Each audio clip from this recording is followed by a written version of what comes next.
అనకాపల్లి జిల్లా కలెక్టర్ వ్యవహారం మరొకసారి వివాదాస్పదంగా మారింది. అనకాపల్లి పట్టణం పరిధిలో ఉన్న దాదాపు 2 ఎకరాల భూమి దేవాదాయ శాఖకు అలాగే ఒక ప్రైవేటు వ్యక్తికి మధ్య దశాబ్దాల కాలంగా వివాదం కొనసాగుతుంది. ప్రస్తుతం ఆ భూమి 22A ఉంది.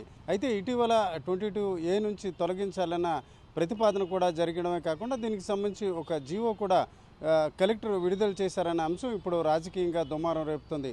దీన్ని వైఎస్ఆర్సీపీ తప్పుపడడమే కాకుండా మరోవైపు ప్రజా సంఘాలు కూడా జిల్లా కలెక్టర్ తీసుకున్న నిర్ణయం పట్ల అభ్యంతరం వ్యక్తం చేస్తున్నారు. అయితే జిల్లా కలెక్టర్ కార్యాలయం తరపున ఈరోజు చూసుకుంటే రెవెన్యూ సంఘం మాత్రం అలాంటి నిర్ణయం తీసుకోలేదని చెప్పడం జరిగింది. నిజానికి చూసుకుంటే జిల్లా కలెక్టర్ తీసుకున్న నిర్ణయంపై ఆమె నేరుగా వివరణ ఇవ్వాల్సిన అవసరం ఉంది. కానీ ఈరోజు రాజకీయ పక్షాలు స్పందించడంతో ఈరోజు రెవెన్యూ ఉద్యోగుల సంఘం మాత్రం స్పందించింది.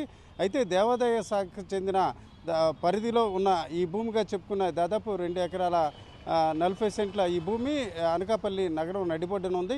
కోట్ల రూపాయలు విలువ చేసే ఈ భూమి వ్యవహారంపై ఇప్పుడు కూడా ఒక స్పష్టత లేదు. అయితే జిల్లా కలెక్టర్ మాత్రం ఈ 22A నుంచి దీన్ని తొలగించాలన్న అంశంపై కూడా ఒక ప్రతిపాదన చేసినట్టు తెలుస్తుంది.